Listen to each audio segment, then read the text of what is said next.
of Sacred Mischief Ministries, which seeks to find the subversive and the transformative aspects of faith and bring it into the public sphere. Thank you. Yes. Now, I know many people often get iffy when we talk about issues of faith, especially standing here by Baptist Child and Family Services. That's what a lot of people think of when they think of faith. They think of these systems of control that beat people down, that imprison children, and we're here to say no. That is not our system of faith, is it? No. And even many people here don't identify with any religious tradition whatsoever. We have atheists, we have non-believers, we have spiritual, non-religious, and I am here to tell you that you do have some faith. You have faith that the world can be better. You have faith in a higher system of justice, of mercy, and that is stronger than any creed, any system of belief. Something that says Christmas is about to be here, but instead of sitting around our homes with our families, we are out on the streets. We are asking for something better, and that moves and that inspires me, so thank you. Thank you all for being here. Now, above all, in the Christian system, the Christian belief, this is the season of Advent. And Advent is about welcoming the stranger, welcoming the divine child about to be born.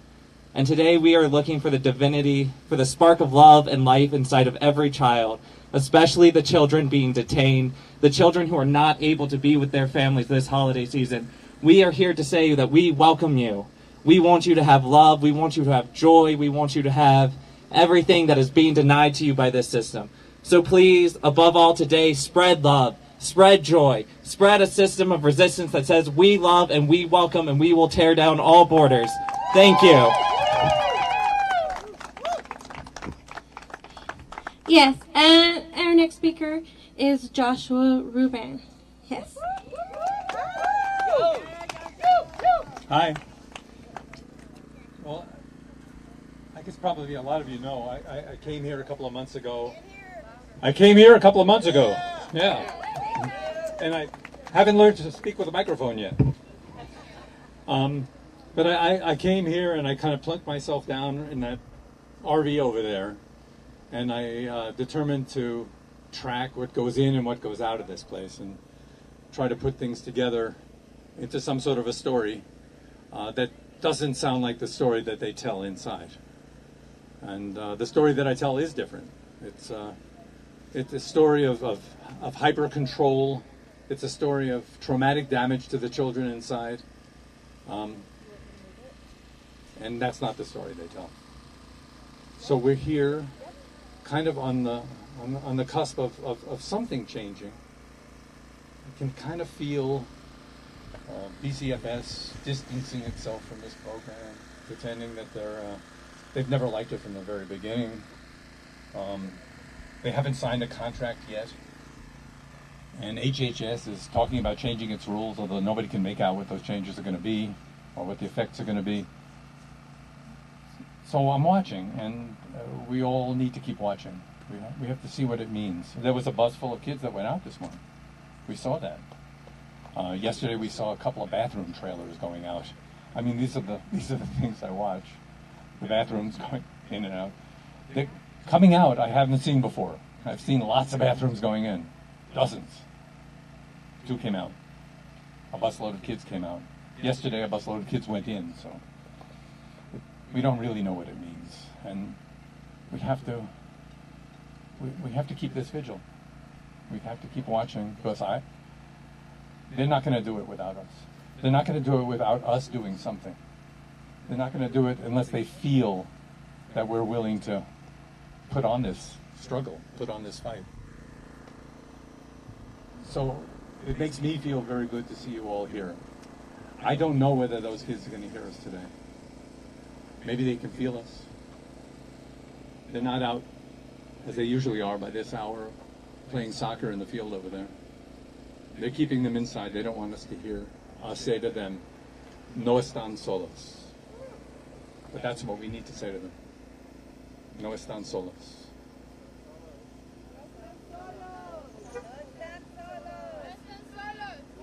No están solos.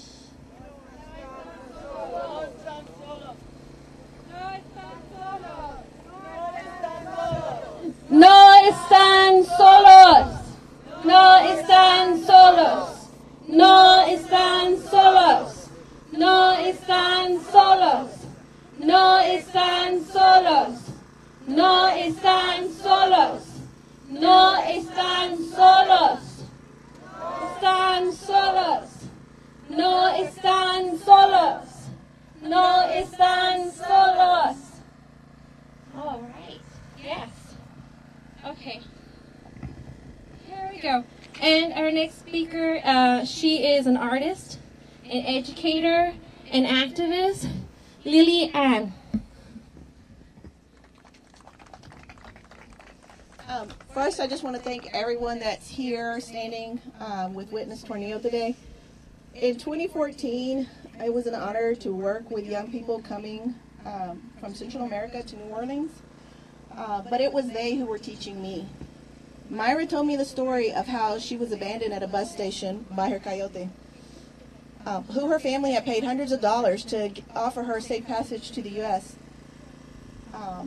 She was scared and alone, just a skinny little young teenager who didn't look that different from my own daughter.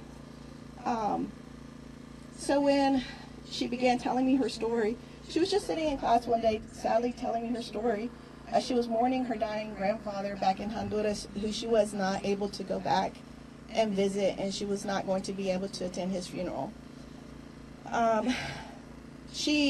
While she was on the bus in Mexico, the Border Patrol got on the bus and began looking for asylum seekers and taking them off the bus. So this young lady thought, let me just blend in. I'll just pretend like I'm asleep and maybe they won't bother me. So she did that, and she was able to finally get to the border here in the U.S. and was able to safely cross. She was then taken to a facility where she was put into the hieleras and stayed there for quite some time before she was finally released and allowed to go to her sponsor in Colorado, who was also her aunt. It took her many months to finally be reunited with her mother in New Orleans. Her mother had been detained and was in Florida, but they finally were able to be reunited again. So I want to thank all the volunteers, give a shout out to all the volunteers everywhere, all over the U.S., and thank you to the volunteers I work with Casa Candor, who support giving, well, really to all the different groups, but provide emergency care kits to the detainees who are released in the Central Texas area. I want to dedicate this poem to all the children and lift them up here. Desde que salimos de casa, no dejamos de cantar. Dice mi papi que sí cantamos. Espantamos el cansancio y el miedo y nos volvemos canción. Since we left home, we haven't stopped singing. My father says if we keep singing, we'll scare away all the tiredness and the fear and become a song. Thank you, Lily. I'd also like to thank all the supporters and organizers who have come and made this possible. One of them, Thomas Curry. Come over here. So you're watching act.tv. If you notice behind the speaker, there is a toll booth. That toll booth is inoperative, but the cars that are coming through, those are not all for Tornillo. This behind us is an actual port of entry. So sometimes you will hear people honking their cars in solidarity with the protest that's going on. Some of the signs here say honk if you honk to free them. So I just want to let people know who are watching that the cars passing through are not all for the child prison. Some of them are going into Mexico. This is the wonderful Leticia Rodriguez. Yes.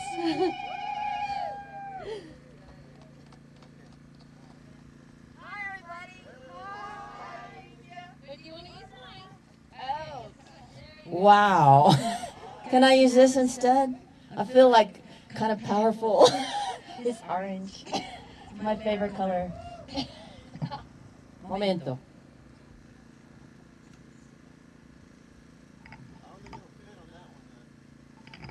Oh yeah, I will. I am here to lead a couple of songs with everybody, but you know, This one's for the kids. Whoever knows this song can sing it with me.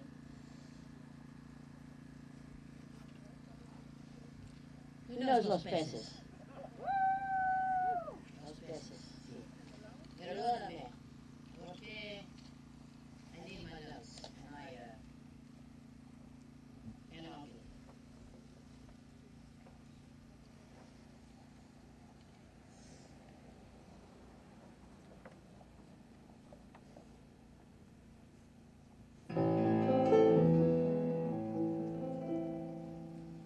I know it's going to blow away. Give me 1 minute.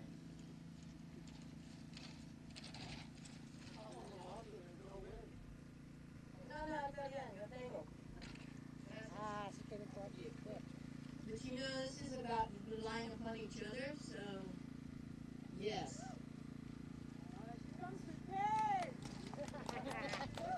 Ándale, musician. I'll sing it a little bit and you can join as you need. La Virgen está peinando entre cortina y cortina. Tus cabellos son de oro y el tren de plata fina.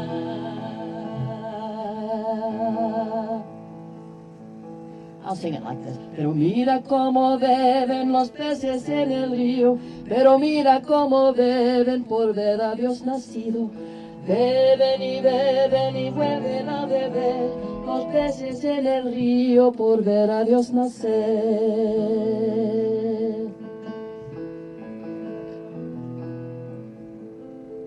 La Virgen lava pañales y los tiende en el romero, los pajaritos cantando y el romero floreciendo.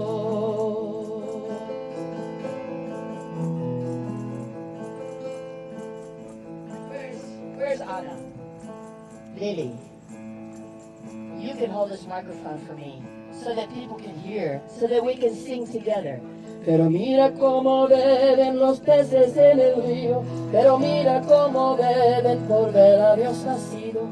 Beben y vuelven a beber los peces en el río por ver a Dios nacer.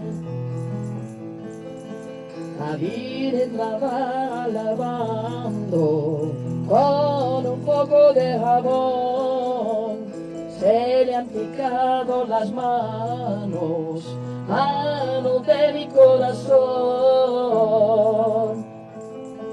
Those of you who know it. Pero mira cómo beben los peces en el río, pero mira cómo beben por ver a Dios nacido. Beben y vuelven a beber los peces en el río por ver a Dios nacer. Beben y vuelven a beber los peces en el río por ver a Dios nacer. One more time. Beben y vuelven a beber los peces en el río por ver a Dios nacer.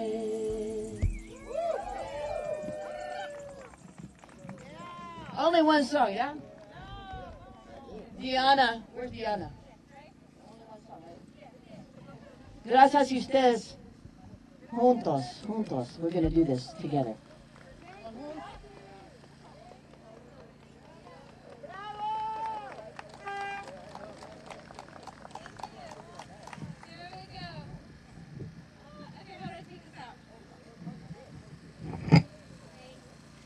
Thank you, Leticia. Everybody, please.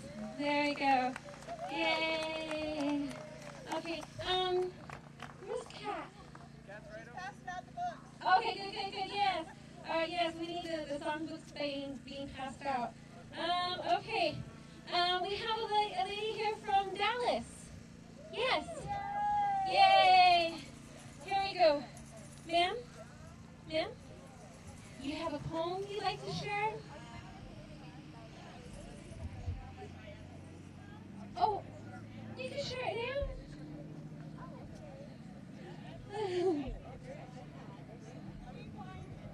Oh, okay.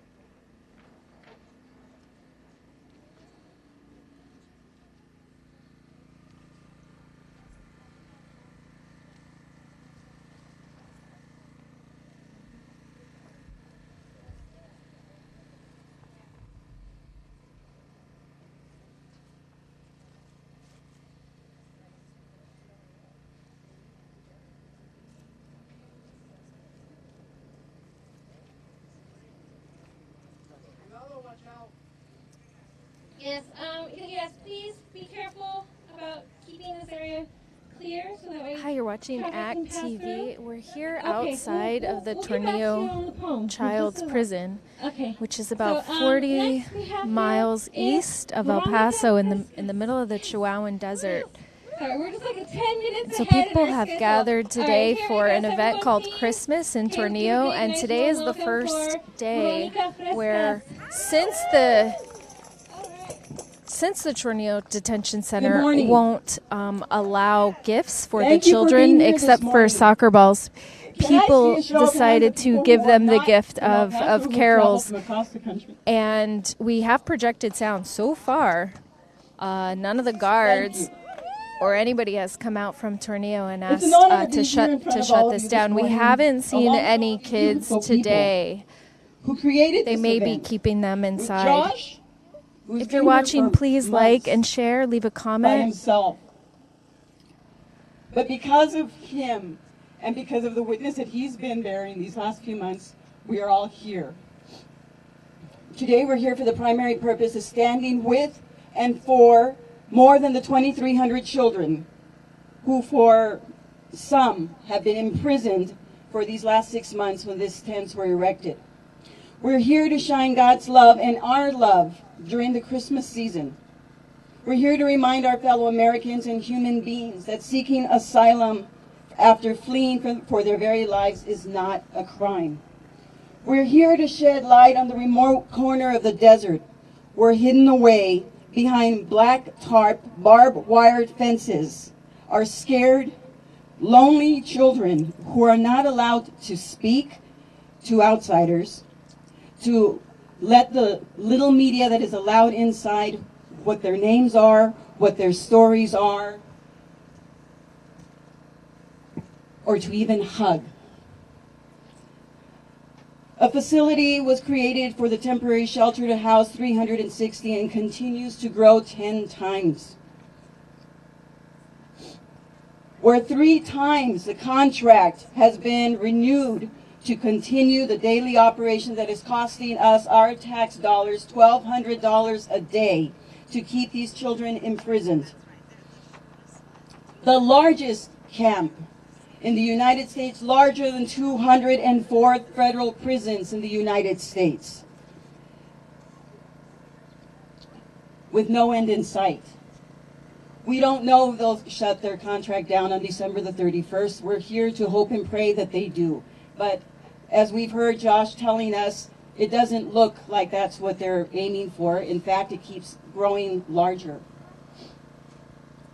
The children shouldn't have to be here, and they shouldn't have to be here on Christmas Day.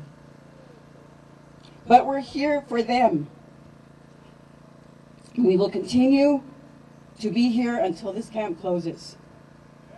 Today we're here as a unified voice from across the nation to tell our government officials from the local level to the federal level that this inhumane practices has to end and must end, and until they do something about it, we are watching. We're here to sing together, to pray together, to stand in agreement together as one in love, who will be a brilliant light in the darkness that has befallen this great nation in our own very backyard. We're here to offer hope, to offer love, to offer companionship, to offer support. We're here to bear witness to a nation that no matter how hard hatred tried to tuck away and hide these atrocities, that we're not allowing it to happen because love resists. We're here to uncover and dispel the lies. In an era of inequality, where they try to tell us that there is not enough, that there is not enough room, that there are not enough jobs, that there is not enough money, the lies that the government keeps trying to tell us, we are here to say that is not true.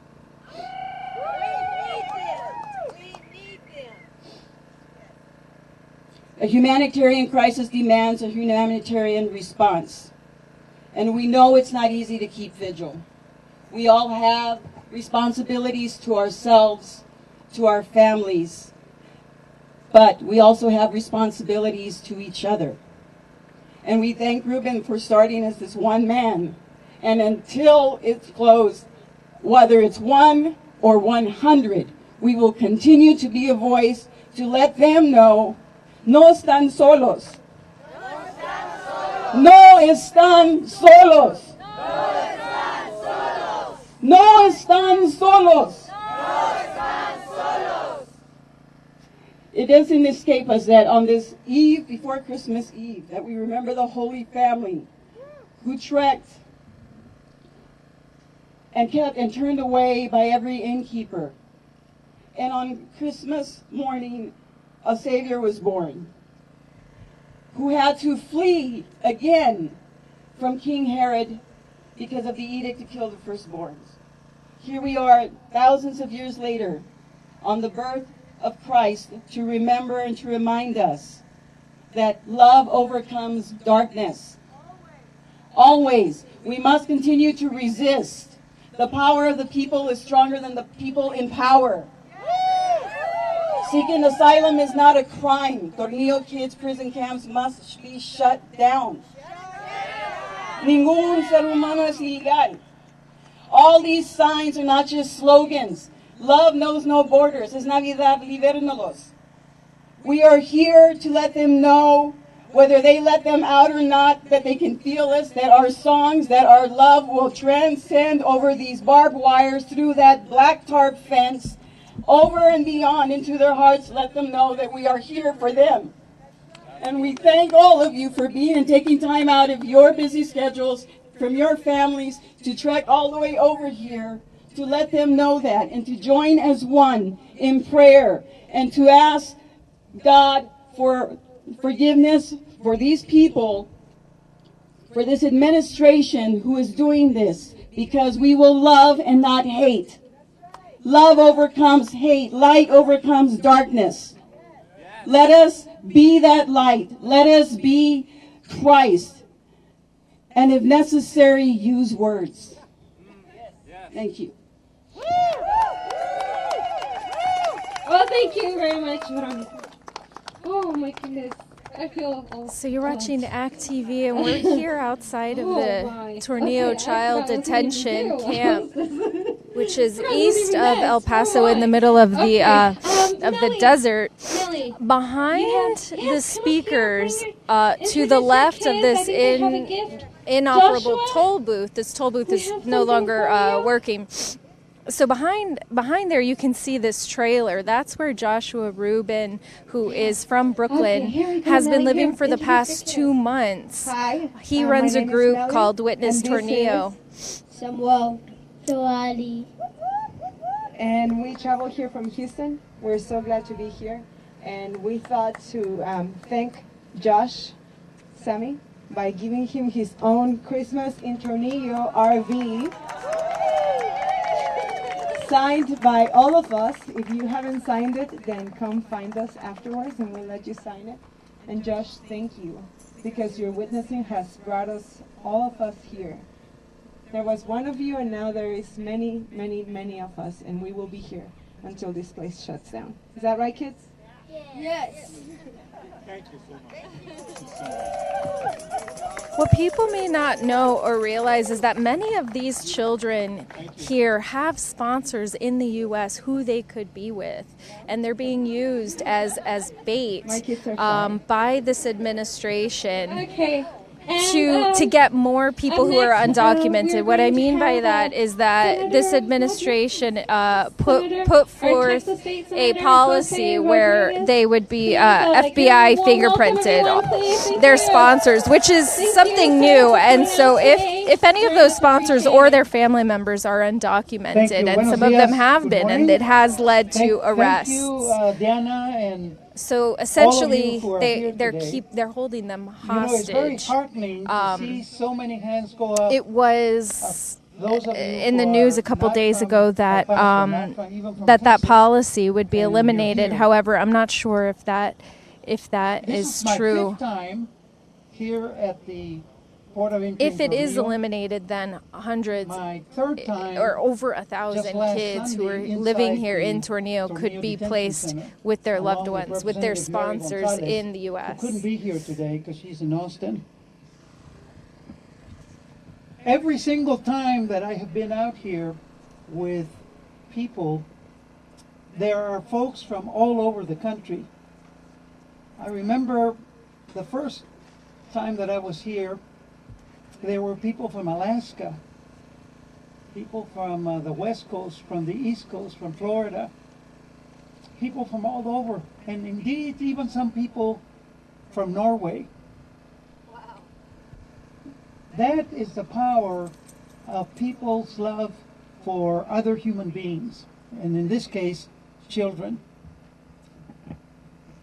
When I first came here, it was back in July, right after the camp had opened in June. And they had about 350, 360 children in detention. Most of them boys. There were about 30 girls. This last Sunday, when Representative Gonzalez and I were inside the detention facility, there are close to now 2,800 children. And out of those, there are 600 girls. I learned that some of the kids that are still there were there since July, are here since July. So I think it is important for us as community to be here as much as possible, to send the message not just to the children to the extent that they can hear about it, but also to the administration and the community at large. And when I say community at large, I mean not just here in our region, but in the state and the country and even the rest of the world, that these types of policies that are inhumane are not acceptable. They're not tolerable. They're not consistent with the values that we hold as Americans. And it's the time of the season that I think brings you all here, because we're thinking of the Gospels, we're thinking of the commentary that has been made since the start of this country about this being a nation of immigrants. It's in our Statute of Liberty. President Franklin Delano Roosevelt said that we are all immigrants.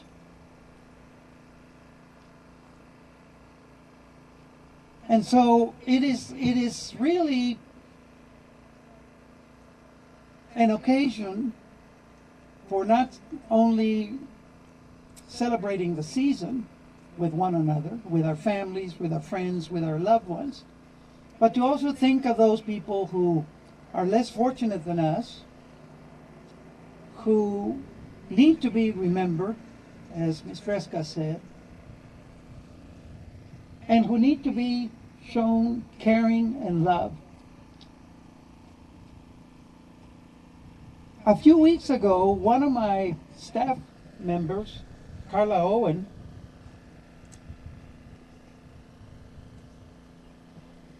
came up with the idea that we had these immigrants sleeping on the bridge, on the Santa Fe Bridge, waiting to be processed for their asylum claims, waiting to be called. And it started to get cold. So she came up with the idea that, why don't we ask the community to donate blankets for those people who are out there in the elements. The response, my friends, was overwhelming. Literally, our office was from floor to ceiling filled up with blankets from people from all over who responded. And that's the message that I want to give you. People responded. Then Xochitl Rodriguez, another staff member, just a couple of weeks ago, said, well, Christmas is coming. Maybe we can talk to the detention center folks about allowing some gifts. Up to this point, a lot of people who have come up here, as you are here today, one of the groups that I came up with was teachers, and they brought, school books, they brought writing instruments, they brought all kinds of things for the kids. People came with teddy bears. None of that was accepted by the detention center operators. There have been Congress people that have come over here that have offered gifts, and it was not accepted. For some reason, 2 weeks ago, when Xochitl contacted the director, he said, well, if you can come up with a gift for these kids, you know, we would let you bring them in. So the idea was, well, they have a soccer field here. And all of these kids are from Central America. They're from Nicaragua, from Guatemala, Honduras, El Salvador. And they all play soccer. The girls play soccer too. And they alternate them. By the way, the boys and the girls are not commingled. The girls have their own separate detention tents away from where the boys are. They're not allowed to communicate and to mix with one another. But they see each other as they're trekked out to go to the soccer field or trekked out to go to the basketball courts. And so we decided we're going to get some soccer balls. We're going to ask the community to see if they can donate soccer balls for Christmas. Well, as I mentioned, the population has grown to almost 2,800. Well, after only 2 weeks of asking for donations online via Amazon.com, this is not an advertisement for Amazon.com, we got, as of last Friday, the 2,800 soccer balls. Now, I mention this again, just like I did with the blankets,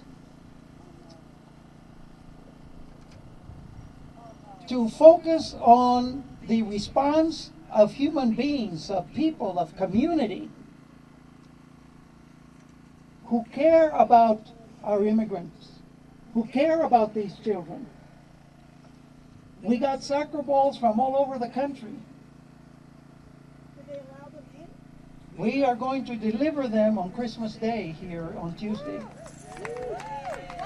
does 2,800 soccer balls look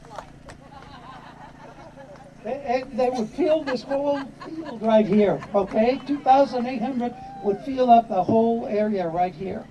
Right now, the military is wrapping those balls in Christmas wrapping, and we still have some at the office that we're going to bring ourselves on Christmas Day. But the point is that people responded. People cared. People that I have vehement disagreements with in the Texas Senate, Republican members of the Senate who don't share the same views that I do about immigration issues. For example, Senate Bill 4, the Sanctuary Cities bill that they passed. Even those people donated soccer balls on a bipartisan basis. So I want to conclude by just simply giving you the story Act TV, if you're watching, just a couple quick comments. The people who are running this detention center is a group called BCFS. If you hashtag them or tag them, if you share this video, that will go a long way in putting pressure on them. The other comment I want to make is about the gifts of the soccer balls. So obviously it's great that they're allowing soccer balls in, but I had a conversation with Josh Rubin about this, and he mentioned, which is something to think about, is like, well, it's great that they're allowing soccer balls, and apparently there are now 2,800 soccer balls, and they're wrapping them for the children. It does create this kind of normalization of what is happening, which is it's clearly disturbing. And so the pressure and the demand that we need to make is to release these children to their sponsors, to their loved ones, find adequate homes for these children to be placed in, and to shut this place down. Let's keep fighting. Thank you. Thank you. Thank you so much, Senator. All right, and Joshua Rubin. Yes, here we go. I just wanted to tell you that for the first time today, the kids are now outside and will be able to hear us. They're playing soccer over there. Sing a song. Yeah, let's sing a song. Let's switch up the program. Well, a song. Do we have a song maker? Let's have a song. So we were just informed that the children are outside right now playing soccer. It's possible that they Let's can see. hear us. Feliz Navidad. Feliz Navidad. Feliz Navidad. Prospero años y felicidad. All together. Feliz Navidad. Feliz Navidad. Feliz Navidad. Prospero año y felicidad. En inglés también. I wanna wish you a Merry Christmas. I wanna wish you a Merry Christmas.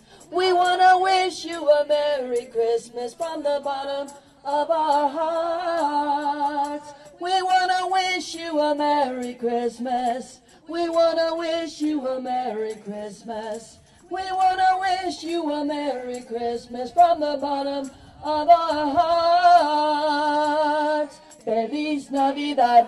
Más. Feliz Navidad.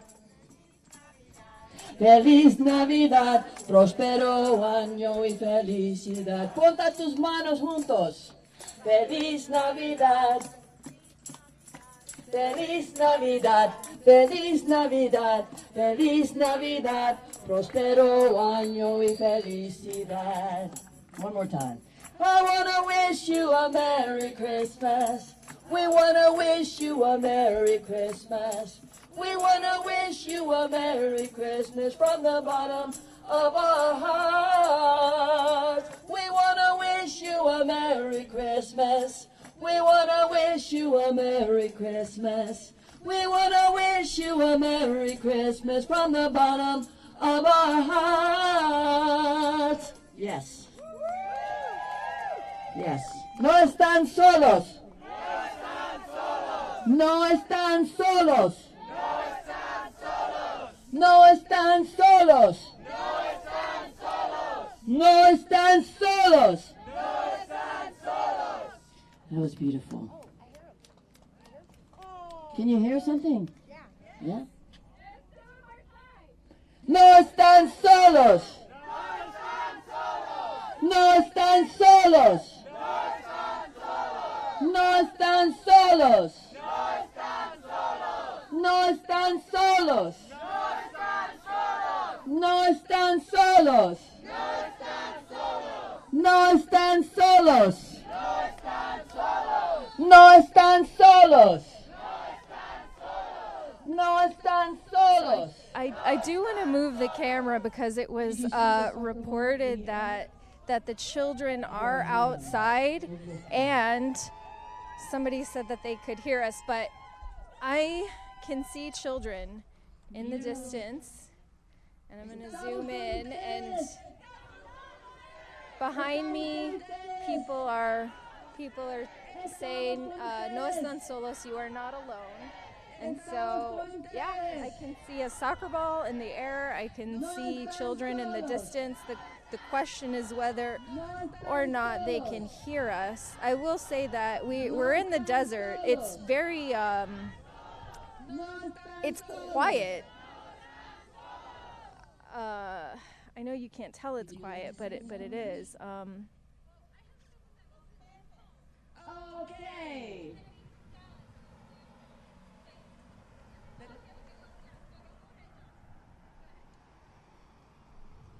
So, behind the wire, it's so zoomed in that I can't tell if I'm in the exact spot, but there are children. Can you see the soccer ball? So children are playing. The other day I got on top of Josh Rubin's trailer and got over the wire, positioned the camera over the wire, and you could see children. Again, we're not sure if they can hear us. But like I said, it's very remote here, so it's possible that the sound is traveling to them.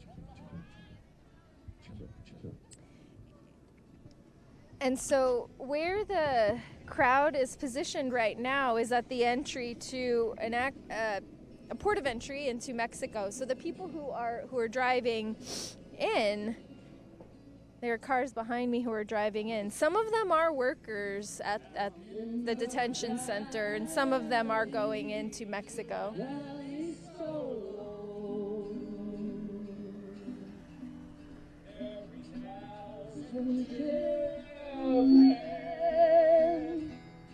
They won't let them go. They won't let them go. 3,000 children, they won't let them go.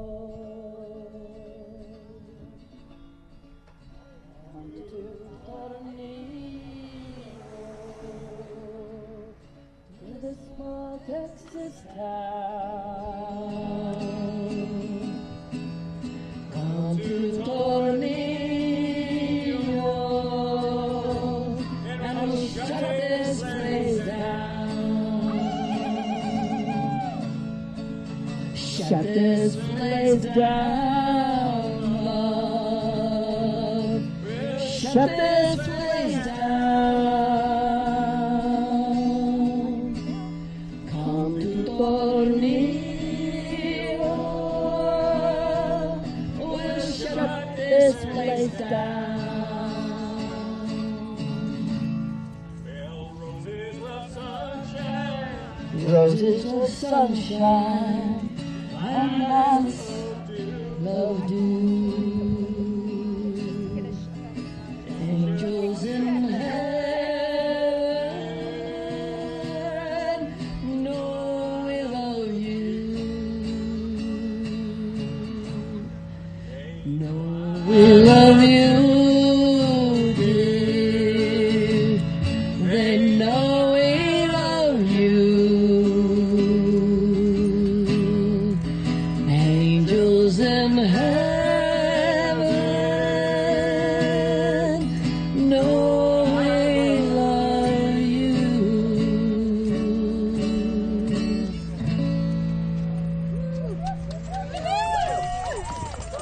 Shut this place down. ¿Qué quieres? Do we sing one more song or you want the chorus? Shut it down! Shut it down! All right, shut it down! Shut it down! Shut it down! Shut it down now! Now! All right, here we have a lovely lady from Dallas who would like to share a poem. So please give us your name, ma'am. Okay, Ana Flores Tamayo. Oh, Flores Tamayo. Okay, here we go, Anna. I don't have to do anything? No, you don't have to do anything. Okay. One of the things, I've been working with immigrants and asylum seekers since 2014. We went down to the border to McAllen to help the incoming immigrants. Okay. Okay. And when we started that, we decided that we couldn't do anything else. We've been doing that since 2014. It was a little far for us to get down to the border all the time. We live in Dallas, and so we looked for things to do in Dallas, and we found a very good friend who is doing an asylum pro se clinic. We call it Refugee Support Network. But one of the things we've always wanted to do is to share what we've done now for about 4 or 5 years and share it with other people so that they start doing asylum pro se clinics for people who cannot afford lawyers. They can help them do the asylum applications. and we need maybe 1 or 2 lawyers, and the rest are volunteers.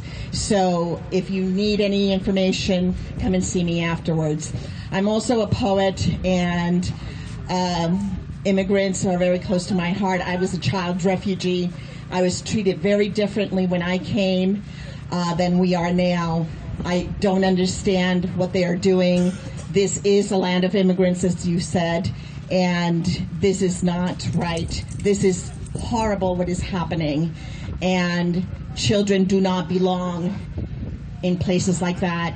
Adults do not belong in places like that.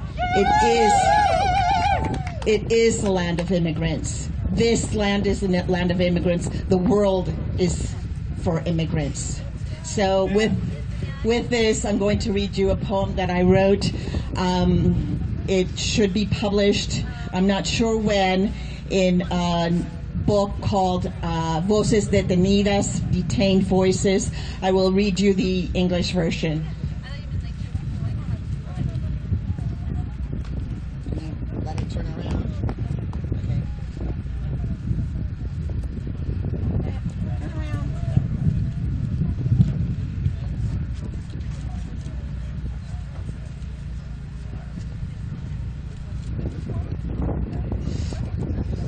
Elegy to a refugee girl. The teacher collected the young child's drawing. Looking it over, she stared intently at the girl's work. She saw a young child separated by bars, a large splash of crimson covering the trees she had drawn. A larger lady in the background far away, brown on brown, her hair falling wildly on the page, so that all she could see were splashes of sepia with a little green but much more blood red. The wild woman seen in the image had something shackling her ankle, her face blotched with droplets upon her cheeks. "What did you paint, sweetheart?" The teacher slowly questioned the young child with the immense sorrowful eyes. And the girl looked up, giant eyes tearing, voice quivering, repeating softly, "My mommy," she whispered. "My mommy was taken far away.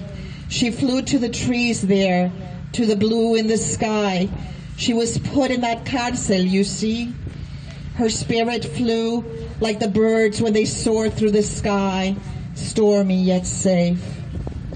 And the teacher stared at the sanguine red, what seemed to be the color of gore, and again she gazed inquisitively at the child. "My mommy is a rose, and the wilderness in her spirit breaks free as she wails for my papi, red blood screaming pain. Me escondí," a stifled sigh to the teacher. "Tenía miedo. I hid myself under the cama, the bed skirt muting my silent shrieks as I saw my papi's red sangre spilling from him. I stayed still and quiet under that bed, afraid they would see me, those ugly green suits taking my papi and hitting him again and again, so that he became a scarlet jumble of pain. My mommy had no time to react as those ugly men took her and threw her on top of me. They did not know I was hiding under the bed. But my mommy knew, and she tried to be still as the beasts tore into her. They ripped off her clothes, I think. They strangled her cries. They heaved themselves on top of her. First one, then another, then a third. My mommy did not move. I sang blue songs in my head and listened to the fairy birds singing out their tune of love, of my mommy and papi and their love for me. It was a long time the men were there and my mommy not moving. But finally what seemed to hump and hump and hump again stopped moving, and the bad, ugly men in their green army suits all splattered were gone. I stayed under the cama, afraid to come out, afraid to have the red stain my hands, sink through my fingers. So I crawled into myself, staying below. But finally I felt some movement. My mommy came back from the skies, from the blue heavens with the loros singing. She did not leave me. She stayed that rosa in the ground for her baby girl. My mommy stumbled, almost falling. She lowered her body, crawling beneath that cama, holding me closely, loving me, touching me to make sure I was real flesh and bone and not the red of my father. The body limp without movement. His eyes, I finally saw, were open wide, staring blankly at nothing. No heaven was open to his rust-stained drip, spilling all over the floor. I knew my mommy was hurt.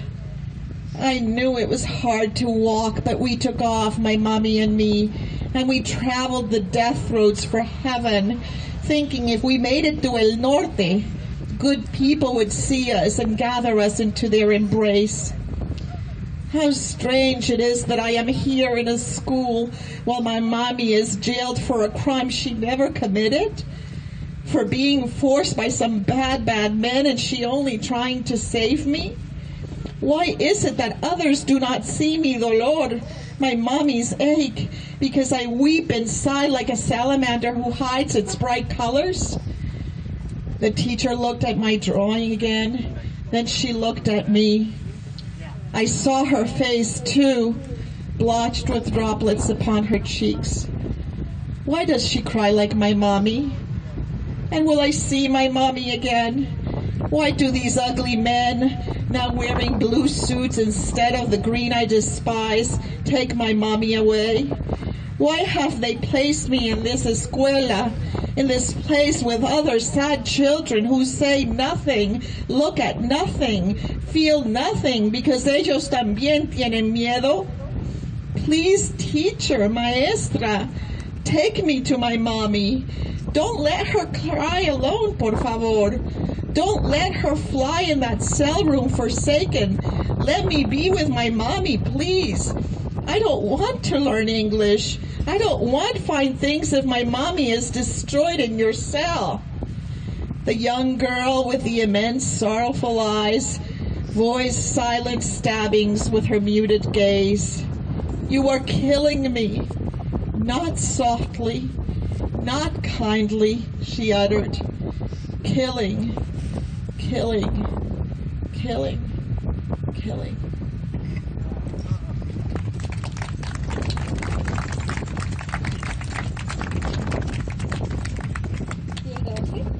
Okay, here next we're going to have a thank you very much. Next we have Diego Andrade from, what? Oh, Adame, okay, sorry. Diego Adame from Hope Border Institute. So everyone please give a warm welcome for Diego. Thank you, thank you. I want to thank you all, as someone who's from the border, just to see people not from the border take an interest and come all the way from your homes to share this moment with us. It really warms my heart. When people ask me, where are you from? I tell them I'm from the border. It's hard to tell them I'm from El Paso or I'm from Juarez. I am from the border. I am from the two cities that we like to call sister cities, meaning we're family. We have that bond, and we bond over love, acceptance, and hope. We are the sister cities. We are one, and we share everything that we have. We do not speak English, or we do not speak Spanish. We speak Chicano. We have a language of our own. We are not defined by how we interact with each other by the border. Growing up in Juarez, growing up in El Paso, I got used to being intimidated by law enforcement. I got used to violence. I got used to people carrying guns on the streets. This is life at the border. But we are family. My family is made up of migrants. My family, my two cities, are migrants. People from El Paso moved to Mexico. they are migrants. People from Juarez, they move to El Paso, they are migrants. Nobody tells me that they are not my family. We share this bond. And growing up, I grew up with these values. But today, it breaks my heart, and I keep questioning myself, where they go so wrong? What was the poison that we drank that led to the conditions that this monster was created?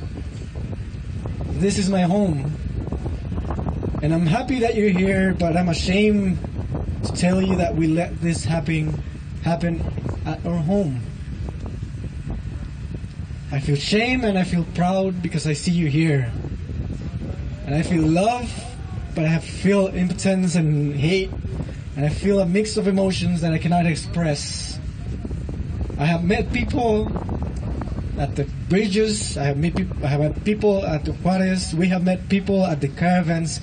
We have met people at the shelters. Today we meet them here.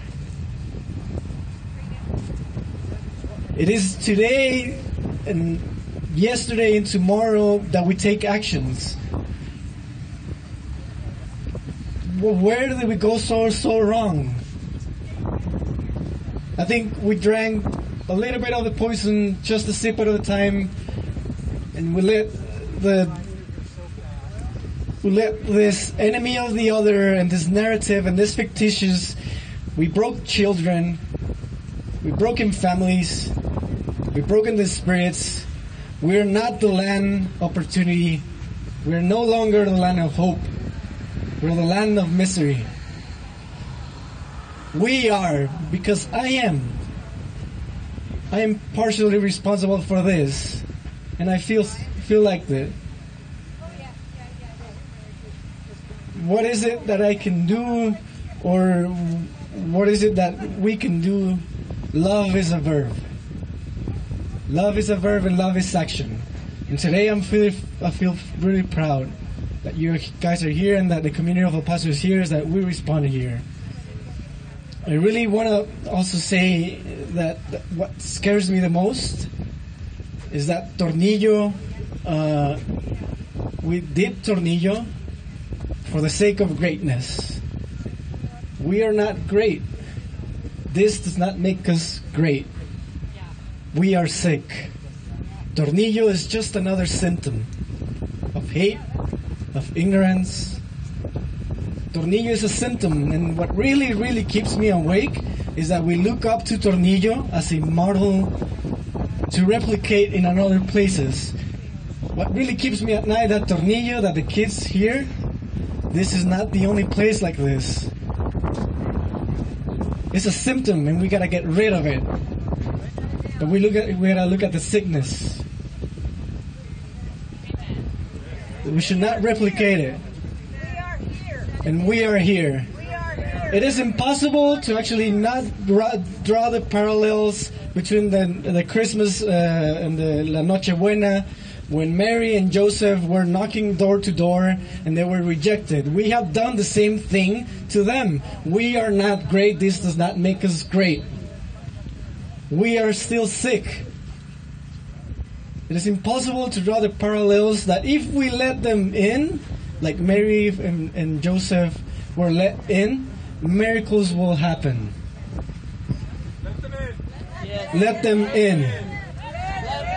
Let them in. Let them in.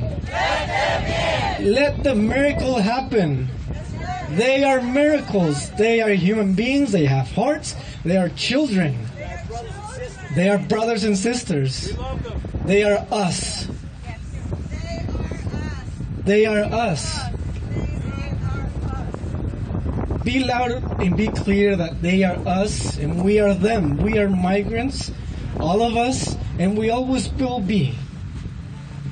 So when we take this, and I look at you and I'm astounded by the power of one witness. What if everyone here was a witness? Well, how would that change the world? We're going to Congress. We're going beyond that.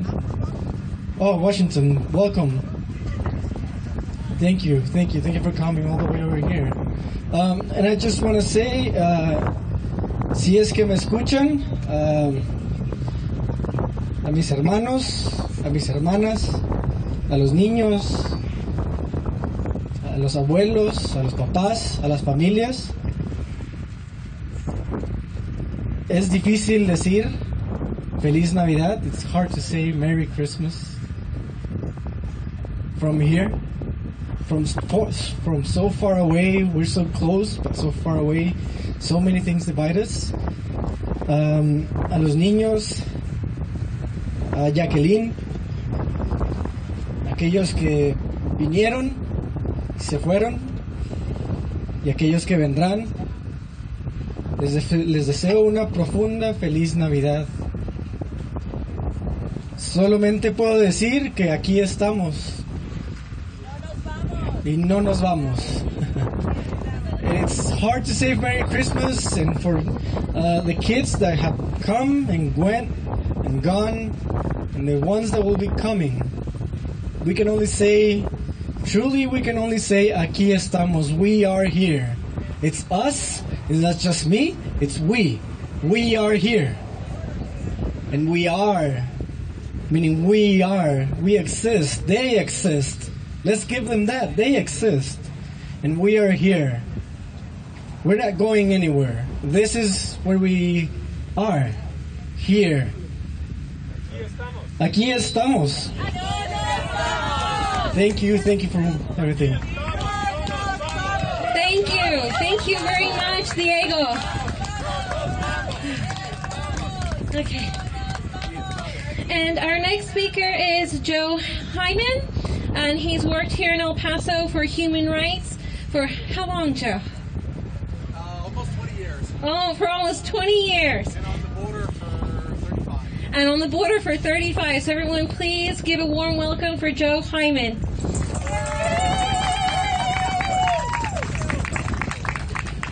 Thank you, Diana. I want to thank Josh Rubin for getting started here and for bearing witness and for his initiative.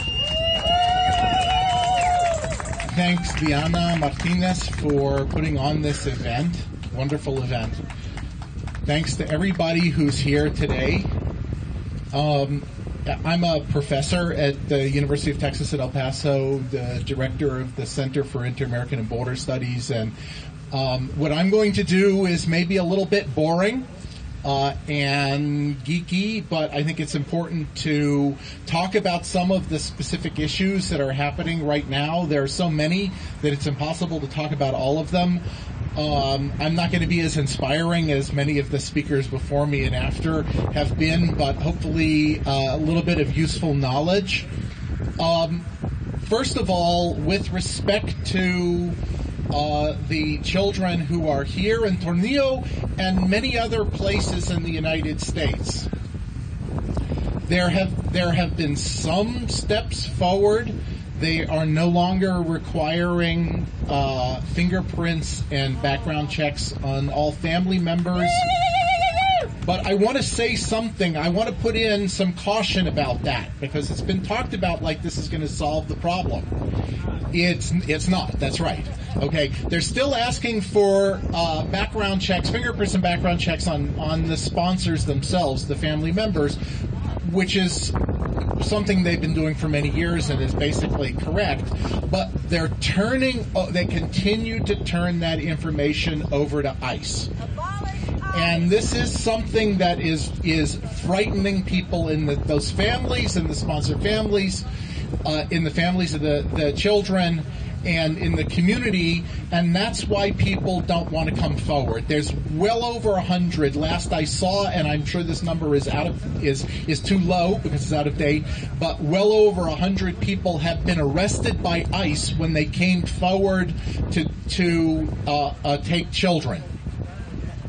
So that's absolutely scandalous, and it's crucial to the reason why so many children are being held and for such a long time. So that policy really has not effectively changed. A second thing that's out there that immediately has to do with children is that there's a court decision in Texas that allows the state of Texas to classify detention centers, let's call them prison camps for children, to classify them as child care centers. This is 1984 thinking. That it's the most cynical kind of relabeling. But it's important because it will allow these prisons to hold people indefinitely. Since they're child care centers and not prisons, they're not subject to, and to be a little bit geeky, a settlement that the U.S. federal government made that it will try to release children as quickly as possible from imprisonment, from detention, the so-called Flores settlement. I won't go any further into that because it's a long, complicated thing. But even more importantly, nationally, the Trump administration is trying to revoke the Flores settlement. They've written new regulatory language. All of this is engaged. We're engaged in important legal. Hi, you're watching ACT TV, and we're here outside of the Tornillo Children's Prison. Beto O'Rourke has just arrived, and we were told that he's going to speak, and then we can get a quick minute with him. So we're putting pressure on to BCFS. If you're watching, BCFS is the nonprofit. They're San Antonio based, and they're the group that is behind the Tornillo's Children's Prison. It was built in June as a temporary kind of emergency shelter, but they've extended the contract with HHS 3 times. It's up for renewal again at the end of December. And what we have also found out from the congressional delegation and from other reports is that many of these children have sponsors in the U.S. who they can be placed with. Many of the children have been here for months, since June. And so we're putting pressure onto BCFS to talk with HHS, reunite them with their families, and shut this place down. These are tents that are in the middle of the desert. The weather and the conditions out here are extreme. ACT TV was out here at the end of June, early July, and the heat was something I've never experienced before. People had to stand under tents. If you didn't have water, you could have passed out. I think that the heat index was about 110 when I checked it on my phone. At night now, it's very cold this morning, and at night it gets down, to freezing temperatures. This is not a place where anybody should be, much less young children.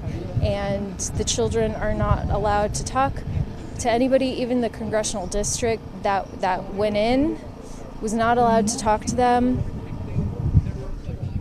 It's isolated, it's secretive, and it needs to be shut down. So please, if you're watching, please share, please leave a comment, and please use hashtag BCFS.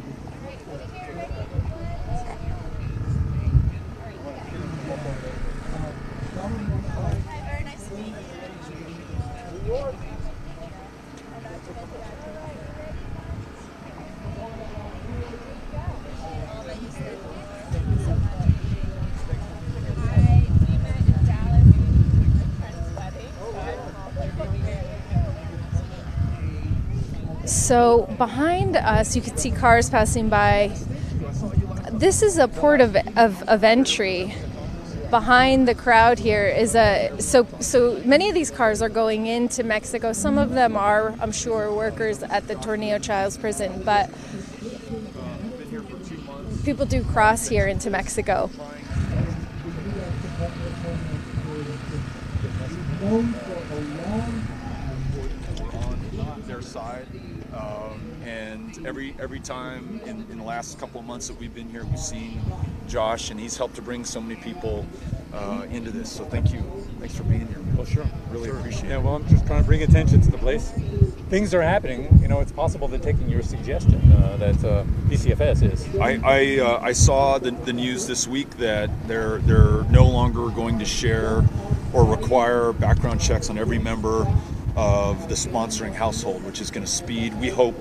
I don't think it's going to do enough because they're still going to share the information on the sponsors with ICE. Yep. So until they stop that, I don't think we're going to actually see this place empty out. But BCFS still hasn't signed, have they? To my knowledge, no. And I've urged them, and in fact, I just called the CEO, Kevin Dinnan, on my way up here. He didn't answer, but I was just going to say, hey, where are you on this? Have you held out? Because, as you know, their contract expires in a week. They've got a little leverage. I hope they use it. They figure out how to use it. Absolutely. Me too. And if they refuse to sign that contract and this temporary shelter closes down, I think it'll force the government's hand to make sure that they put the welfare and well-being of those children first. And that means getting them with a family member in the United States so that they're whole again, so that they're good again. We'll keep pushing. That's what has to happen. Look, there's a bathroom leaving. That's the third bathroom I've seen in 2 days, so that's giving me some hope. Yeah. I saw a busload of kids leave this morning. It's possible. Stephanie tells us that 100 left this week, that there are 100 or 200 leaving next week. Expected 100 next week. 100 next week. Okay.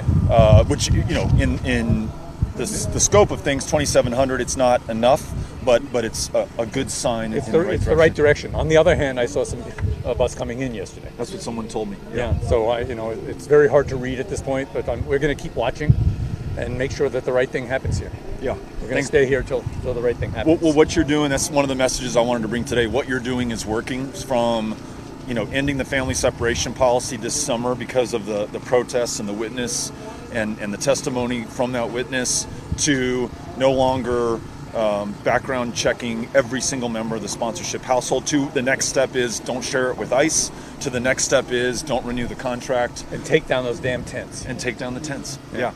Thank you, Josh. Thank you. Appreciate it, man. And are we going to hear you play in a bit? Oh, I think I played already, but it's Play possible. again. You just never know. Yeah. You never know. Awesome. Okay. Thanks. Nice to meet you. Hey, Beto, I'm the law student from the Ohio State. So you're watching ACT TV, and you just heard Congressman Beto O'Rourke talking with Joshua Rubin of Witness Tornillo. I encourage everybody to check out Witness Tornillo. It's a page that Joshua Rubin started. He drove here 2 months ago and has been living in a tent outside of the Tornillo prison, so is probably the person who's most familiar with the comings and goings of this place. And he did this to bring awareness to what's going on here, and also to put pressure on the administration and BCFS to shut this place down, to reunite children with their families, many of whom have sponsors who they can go to.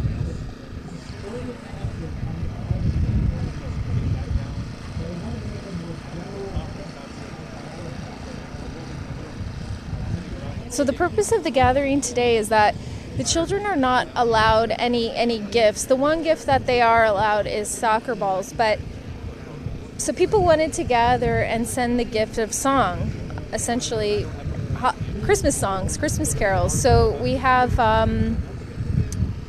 amplified sound. So far, nobody from Tornillo has come out and asked the demonstrators to shut anything down or the music. I stood on top of Josh's RV to get a shot of the children who are outside. Some of them are playing soccer and some of them are playing basketball. I could see them in the distance. It's unclear if they could hear us or not. It's unclear if they could hear us, but I will say that we're in the middle of the desert, and it's very remote, very desolate, so there's a good chance that the sound is carrying over. We hope so. If you're watching, please share this video, please like it, please leave a comment, and hashtag BCFS, because they are the group that is running this child prison, to put pressure on them to not renew the contract with HHS anymore. and to stop the fingerprinting of whole households of sponsors.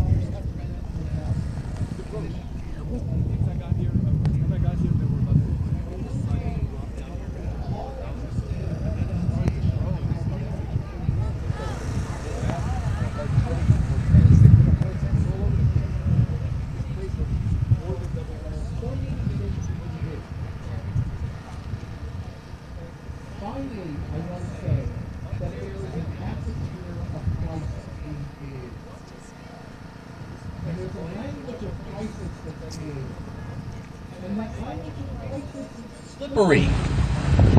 It's true that crisis brings us out.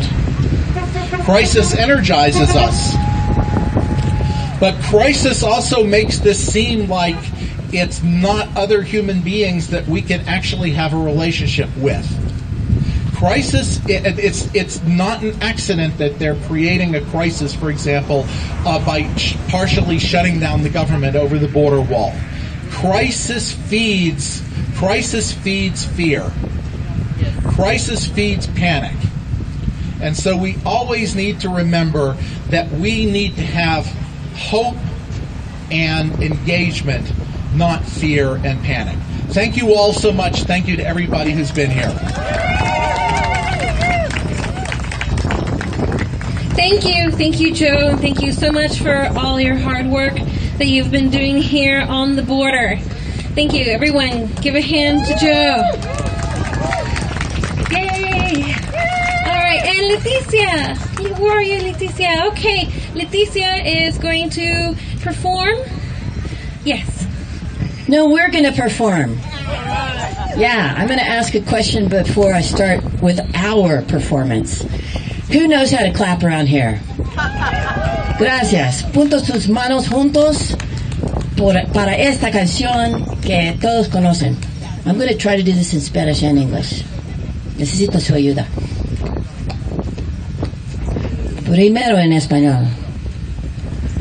I just learned this yesterday. Ha llegado Navidad, la familia alegre está, celebrando Nochebuena con paz y con amor. Ha llegado Navidad, la familia está, celebrando Nochebuena con paz y con amor. Cascabeles, cascabeles, lindo cascabel, con sus noches de alegría va cantando a él. Cascabeles, cascabeles, lindo cascabel, con sus noches de alegría va cantando. Who knows this in English? I'm serious. Jingle bells, jingle all the way. Hey! Jingle bells, jingle all the way. Oh, what fun it is to ride on a horse open in Spanish again, por favor. For them. Ha llegando Navidad, la familia alegre está, celebrando Nochebuena con paz y con amor. Ha llegando Navidad, la familia alegre está, celebrando Nochebuena con paz y con amor. ¡Ay! Cascabeles, cascabeles, lindo cascabel, con sus noches de alegría va cantando a él. Cascabeles, cascabeles, lindo cascabel, con sus noches de alegría va cantando a ver. En English, jingle bells, jingle all the way. Oh, what fun it is to ride on a one-horse open sleigh. Hey! Jingle bells, jingle all the way. Oh, what fun it is to ride on a one-horse open. ¡Woo! Ándale pues, gracias a ustedes. Más, ni más. Hi, you're watching Act TV, and we are outside of the Tornillo Children's Prison, which is east of El Paso in the desert. And I'm moving the camera because I want to see if the sound travels. The children are out far in the distance playing soccer and oh, he's going to come in a little while. Okay. And basketball. And I don't know, every once in a while you can see a ball flying in the air. I got on Joshua Rubin's trailer from Witness Tornillo, and we zoomed in and we could see over the barbed wire fence. But I'm getting closer because I just want to see if sound travels. We're in the middle of the desert. It's pretty remote, so there's a good chance that it does travel and that the children can hear us, which is obviously the goal. But who knows, really?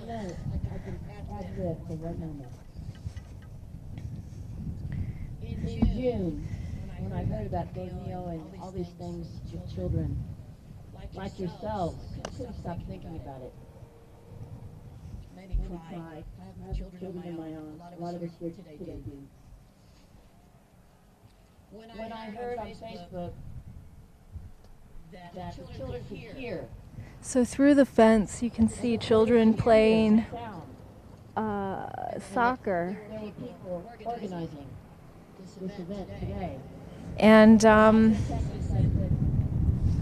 I could hear the crowd almost as clear as when I was back there. So I hope that the children can hear.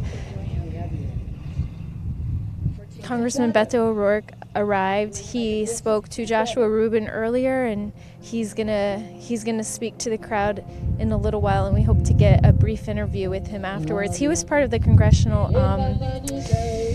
delegation that did go into Tornillo about a week ago, and he came out, and what he said is that what all of the other members of Congress said, which is that this place needs to be shut down. Children need to be with their sponsors. Many of them have sponsors who they can be joined with.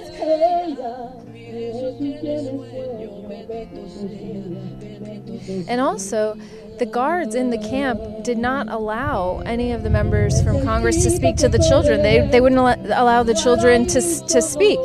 So that's seriously concerning, because what are they hiding? Well, obviously, they're hiding children away.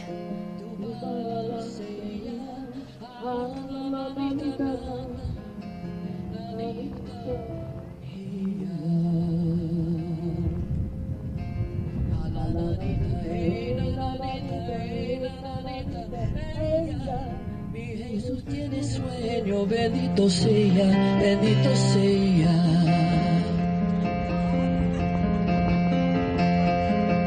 A la nanita, hey, nananita, ella. Mi Jesús tiene sueño, bendito sea, bendito sea. Fuentecito que corre, clara y sonora, y Señor que la selva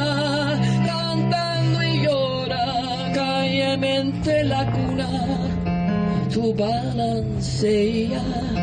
A la nanita, nanita, ella. A la nanita, nananita, ella. Mi Jesús tiene sueño, bendito sea, bendito sea.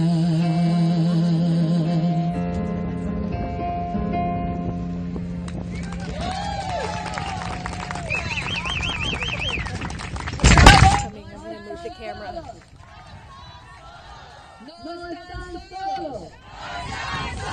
No están solos. No están solos. Thank you.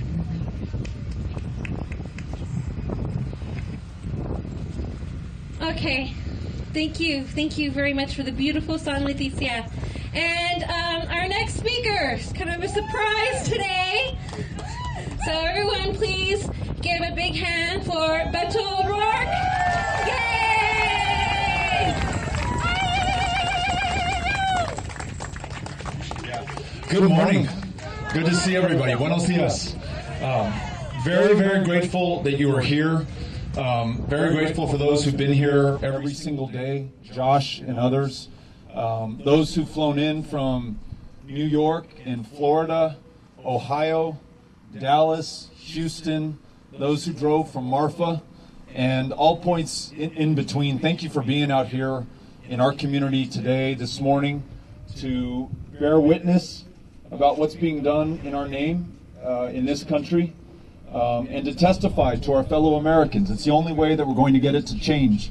And I want to encourage everybody, because going back to June, when this temporary shelter was first set up, the pressure that you have brought to bear has produced policy changes that have been good for these kids and other children who are depending on us, our advocacy, and our willingness to stand up and to be counted at this moment. It's because of you that this administration, as heartless as it has been, changed the policy of taking children from their parents at the border. They would not have done it of their own volition.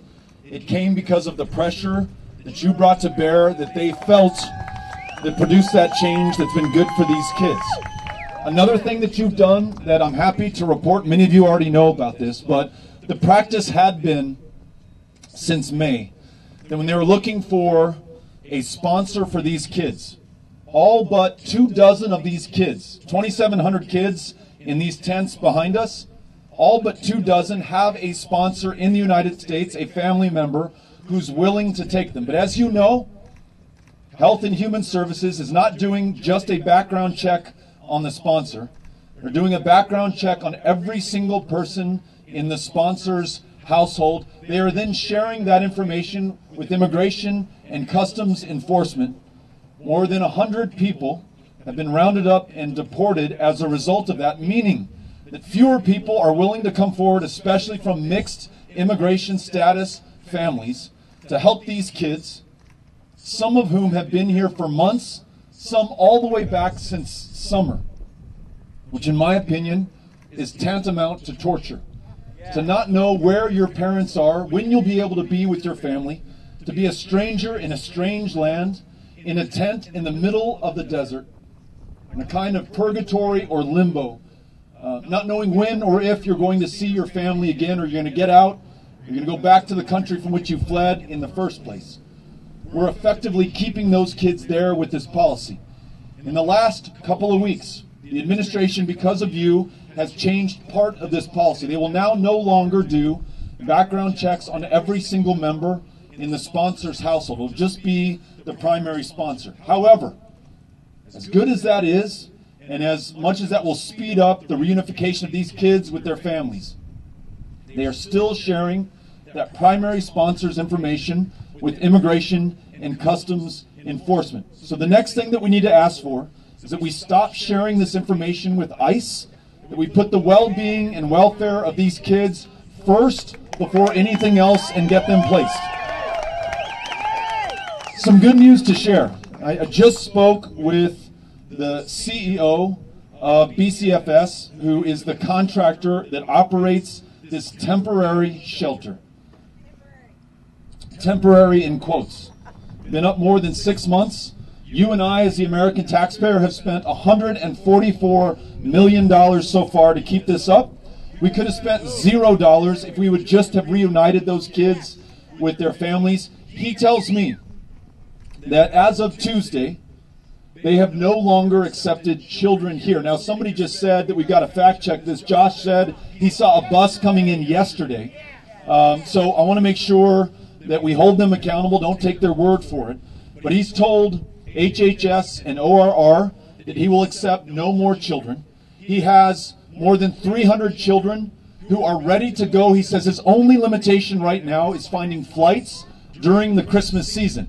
He said if I could help broadcast the message, give up your seat on flights leaving El Paso so we can get those kids to their families. If not, he says it will happen in January. He says along the current trajectory, and if he's able to hold strong and not accept any more children, by mid-January, Tornillo will shut down. That is because of you, everyone who's been out here. Now listen, let's not take his word for it. Let's not take my word for it. Let's continue to show up here. Let's continue to get behind Josh and others who've been here every single day so that we can witness with our own eyes, testify in our own words back to our fellow Americans what is happening here. But the fact that you are here is producing the change that these kids so desperately need. So my family who's here with me right now, on behalf of the congressional district, the 750,000 people that I represent in El Paso, I just want to say thank you to each one of you who is helping to make this possible, to let you know that we will be back here again and again until Tornillo closes down. So thank you, and thank you for allowing me to be here. Thank you for what you're doing. Before you go, Beto, I would really like to beg all of you to really engage in the democratic process at full throttle, okay? I have written, Beto. I went to your town hall in November and I asked you about Tornillo, and don't forget about this, don't forget about us, and here you are, and I'm very appreciative that you're here, and it gives me faith in the democratic process, and that getting a hold of your congressmen, getting hold of your senators, getting a hold of any representative in your district, it matters. And not just you doing it, recruiting your friends, your neighbors, tell them, call, write, send them a video saying, hey, this needs to end. Yes, so shut it down. Through the first of the year. We're going to be here through the first of the year. Come back, stay here. Don't go anywhere. We'll hold everybody to it. We're going to hold Beto to it. We're going to hold Kevin Dinnan to it. We're going to hold everybody to it. We're going to shut this place down. Thank you, Beto. All right. If we have two people with a guitar that want to perform, and they can perform while the shaka toki, while they sit up. So yes, there's two people with a guitar that want to perform, yes. There we go.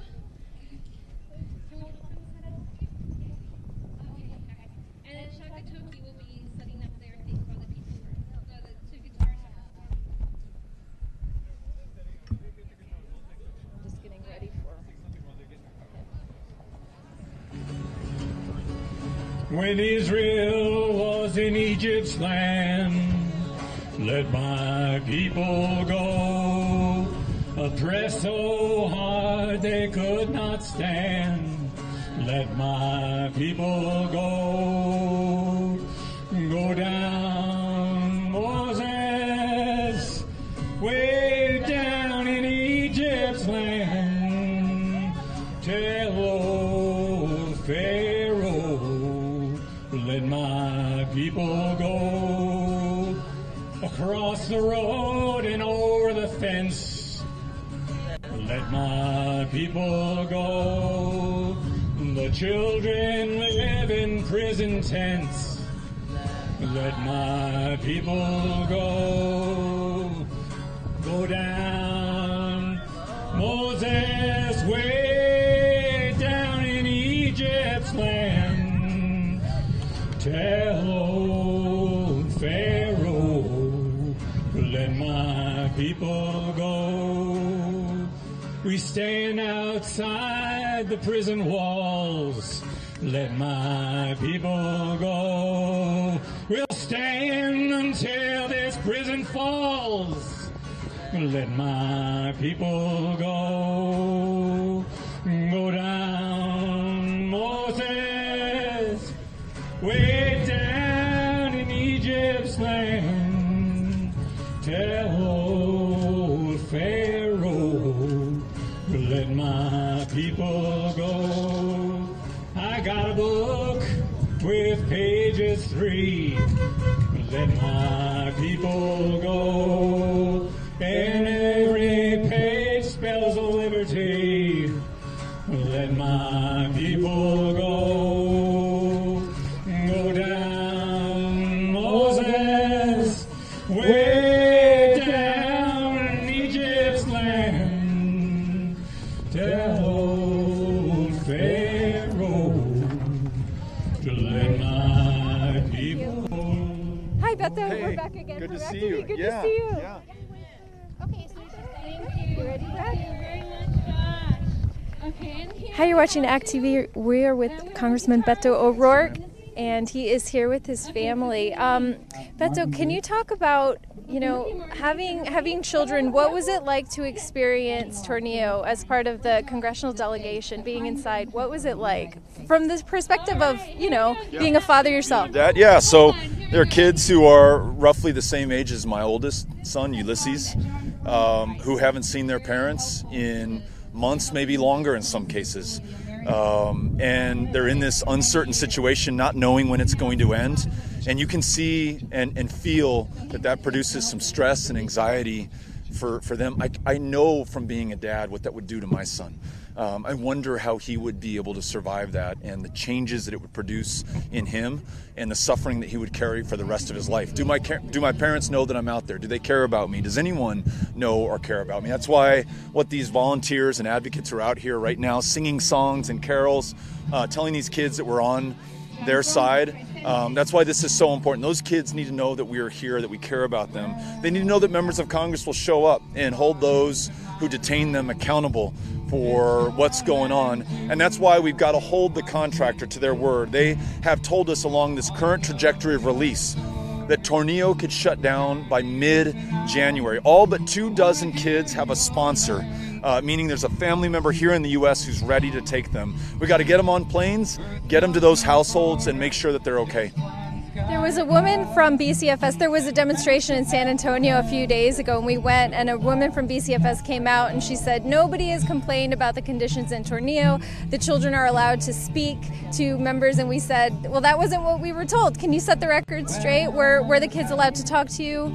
The kids were not allowed to talk to us. Now, that was not a decision by BCFS. In fact, Kevin Dennen, who's the CEO of BCFS, tried to intervene to allow one of those kids to be able to talk to me, but everyone was shut down by Health and Human Services. So I was able to get a few questions in. What country are you from? How long have you been here? What are conditions like? And then was literally shut off and unable to continue to talk to the children. One of the last times that I came here this summer, I was able to have conversations with kids. Where are your parents now? When will you be able to see them? Are you allowed to talk to them? How is the food? How are they treating you? And in most cases, the answers were positive, but the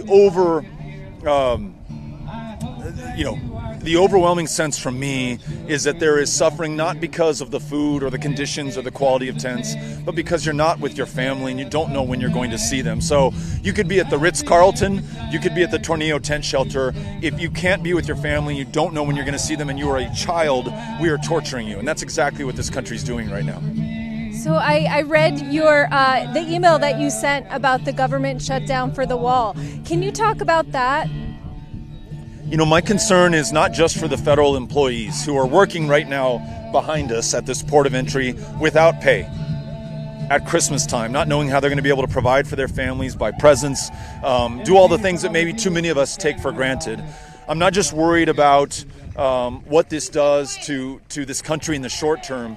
I'm worried about this constant level of dysfunction. 3 shutdowns this year alone.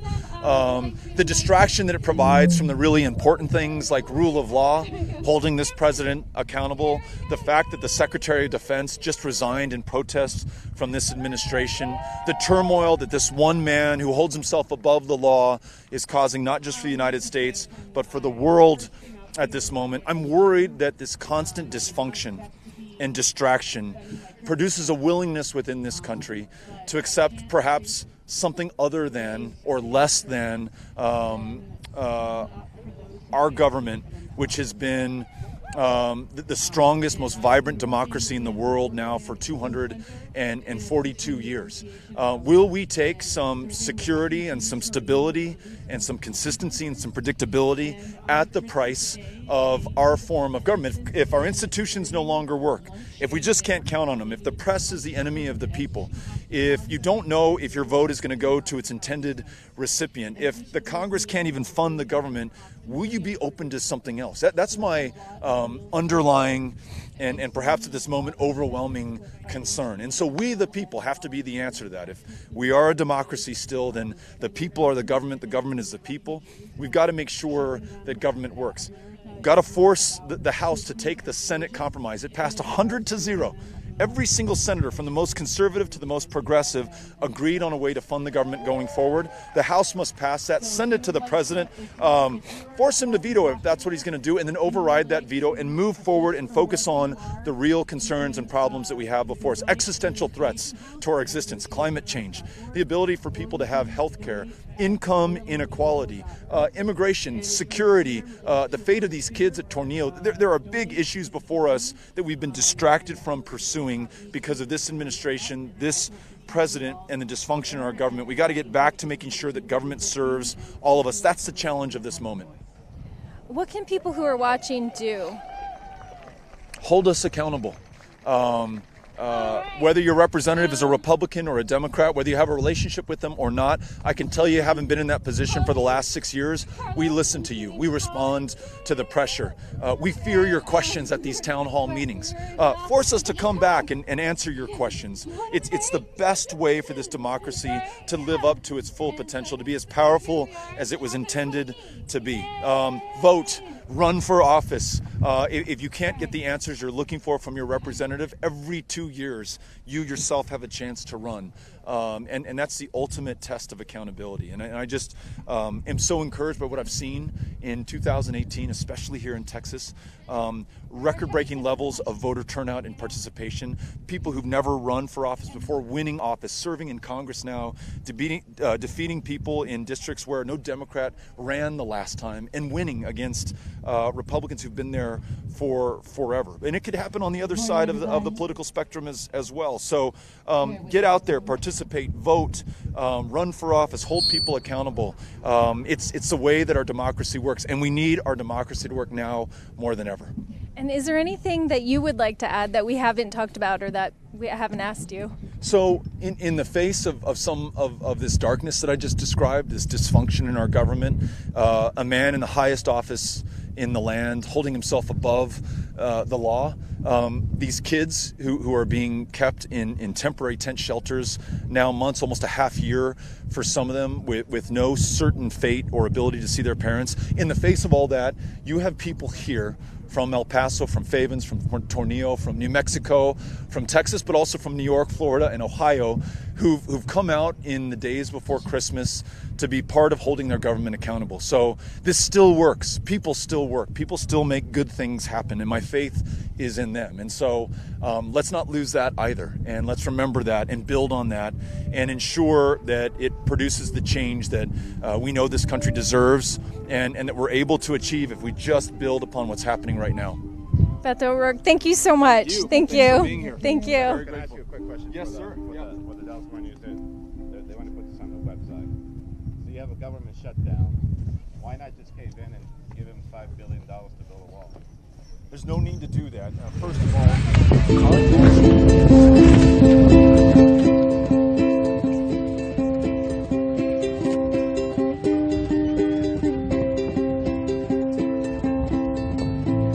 send love to everybody today and many prayers.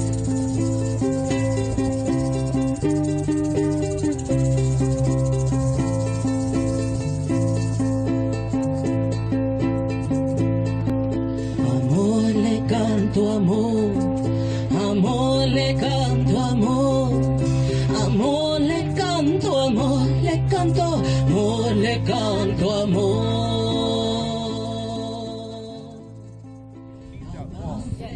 Politically, we don't need to do it. The Senate, 100-0, unanimously passed a funding measure that did not include wall funding. So from Ted Cruz, on the conservative end of the spectrum, to Elizabeth Warren on the progressive end of the spectrum, you had every senator agree on a path forward to funding the government without a wall. Send that to the House. Paul Ryan, put it on the floor, allow us to vote for that, to pass it, and send it to the president. Get this government open again so that it's functioning, so that we're paying those Border Patrol agents and customs officers who are working now without pay, and so that the taxpayer gets the value of the services that she's paid for already, and so that we can focus on the big challenges before us: immigration, asylum seekers, income inequality, climate, healthcare, education, you name it. We're up to the challenge if we can get our government working and focusing on the opportunities before us.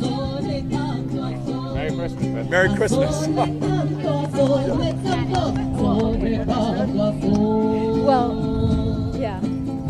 But oh wait. Well, he's doing.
Hi, you're watching Act TV, and we are here outside of the Tornillo Children's Prison, which is east of El Paso, where a crowd has gathered to sing Christmas carols to the children in the hopes that they will hear them from a distance. We do see children far away in the distance playing soccer and basketball. Congressman Beto O'Rourke is here. He spoke to the crowd, and we also interviewed him. If you're watching, or if you watch the stream, please share, please like, leave a comment, and hashtag BCFS, which is the nonprofit, San Antonio-based nonprofit. They are the contractors for the Tornillo Child's Prison to put pressure on them to stop renewing the contracts, reunite children with their families. All but a couple dozen have sponsors in the U.S. who they could be with. Thank you for watching, and we will be back later. Swirling around the sands of time, swirling around the shadows of my mind, the ancient ones, they speak to me. The ancient ones, they speak to you. Are you listening to the call? Are you listening to the call? Are you listening to the call? This is the calling. This is the calling. This is the calling. This is the calling.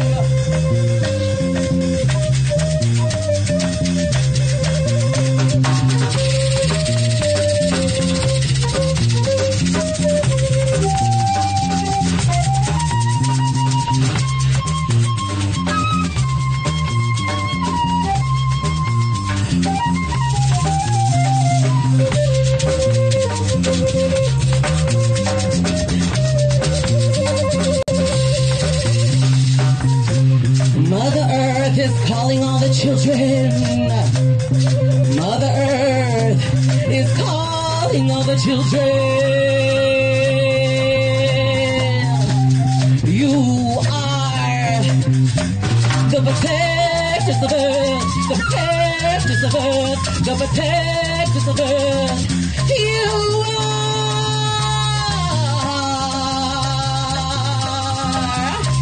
the protectors of earth, the protectors of earth, the protectors of earth. Oh.